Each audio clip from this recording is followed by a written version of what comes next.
Bienvenue sur Calais dans la roue. Aujourd'hui, on parle du Tour de Romandie qui aura lieu du 29 avril au 4 mai. Il s'agit de la dernière course de préparation en vue du Tour d'Italie. En 2024, Carlos Rodriguez a remporté le général pour seulement 7 et 9 secondes devant les deux coureurs de la Bora-Hansgrohe, Alexandre Vlasov et Florian Lipowitz. C'était d'ailleurs une révélation pour l'Allemand qui a depuis confirmé être dans les 15 meilleurs grimpeurs du monde. Le Français Dorian Godon remportait 2 étapes accidentées, ce qui lui permettait de finir avec le maillot de meilleur sprinter. Et Juri Hollmann, d'Alpecin-Deceuninck, terminait meilleur grimpeur de cette édition. En Romandie, c'est l'Irlandais Stephen Roche qui détient le record de victoire finale. Un record qui est seulement de 3 succès en 77 éditions, ce qui trahit le prestige inférieur aux autres grandes courses d'une semaine. Pour les étapes, c'est le sprinter italien Mario Cipollini qui trône en tête du classement avec 12 victoires. Comme d'habitude, le parcours 2025 commence par un prologue qui ne fera pas de grande différence pour le général. Les étapes 2 à 4 conviennent aux sprinter punchers qui passent bien les bosses, mais les favoris devront rester vigilants. C'est surtout le cas le troisième jour, avec le Chaumont, 3 km à plus de 11%, placé à moins de 50 km du but. 2 sprints intermédiaires seront placés au pied de la descente qui suit, ce qui peut inciter des leaders à se découvrir.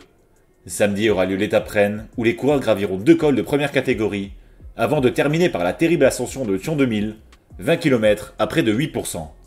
Et dimanche, les meilleurs rouleurs pourront reprendre du temps sur un tracé de 17 km qui contient une bosse de 1,5 km à 5% en milieu de parcours. Toutes les équipes World Tour sont présentes en Romandie. En revanche, seuls 2 wildcards sont attribués pour cette course.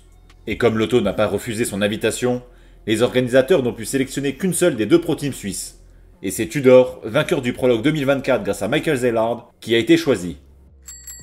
Pour le général, 2 favoris se dégagent. Remco Evenepoel, très fort pour son retour sur les Ardennaises, et Joao Almeida, qui avait écrasé le Tour du Pays Basque début avril.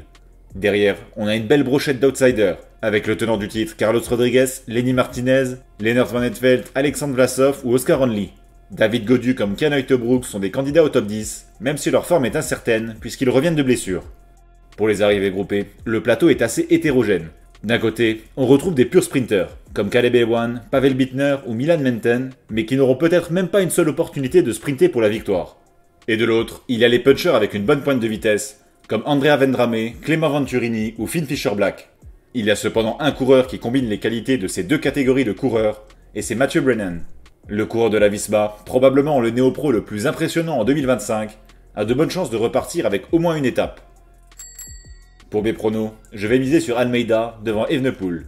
Le Portugais avait été vraiment impressionnant au Pays Basque, et je ne pense pas que Remco soit déjà de retour à son meilleur niveau, en particulier sur les longs cols.